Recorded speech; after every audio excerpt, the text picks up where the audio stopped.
Roosevelt Islander, the last two questions. Roosevelt Islander. Right of here. Yes. Good evening. How are you? Good, thanks. Just a point of information regarding affordable housing that you were just describing. Yes. There was recently a 340-unit affordable housing building completed on Roosevelt Island. There were 87,000 applications for 340 units. Yep. It's just an illustration of the problem. Mm-hmm. And also, Roosevelt Island was originally built as a model for middle-income and low-income New York City residents through the Mitchell-Lama program. Mitchell-Lama's expired, and those are now all being privatized, and all the issues are now coming to fore. But anyway, you visited Roosevelt Island in August with Assemblymember Seawright, and there were a variety of local issues that were discussed, including governance for Roosevelt Island and quality of life issues. And you had said that you would send the questions, the list, to members of your team.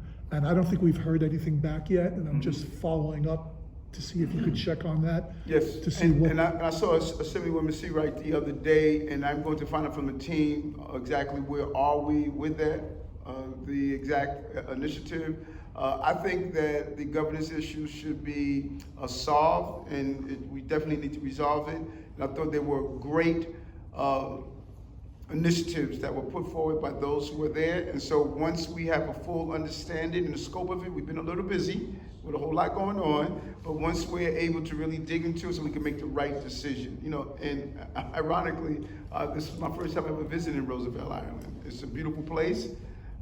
That visit wasn't the first time, but last year was the first time I've ever been on Roosevelt Island, I think 4 times.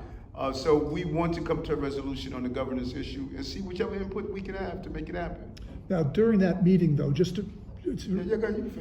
that meeting, it was closed to the press. Yes. And now you've been speaking today about how you want to work with the local community press. I'm just wondering, thinking back on that and going forward in the future, when you have community meetings with residents, will you allow the local press to attend and to cover the meeting? I'm always respectful of the wishes of the residents and people who invite me. You know, the press follow me all the time. You know, if they follow me when I'm at a restaurant to see if I have fish. You know, I'm always followed by the press. I don't have a problem the press being around me, but I'm respectful. Some people don't want their names in the paper. They're not elected to office. They don't want their quotes in the paper. They don't want their pictures in the paper.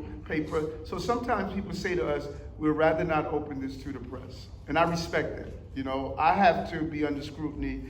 Ms. Jones should not have to be under scrutiny, and I respect that. But rarely do we say closed press. We are more open press. We believe in transparency as much as possible. Well, Queens Chronicle. to the extent that you keep these meetings open to the press, I think it's beneficial to the community to know when you attend a community meeting what happened through an independent press. I agree 100%. Yeah. Excuse me, the mayor's hometown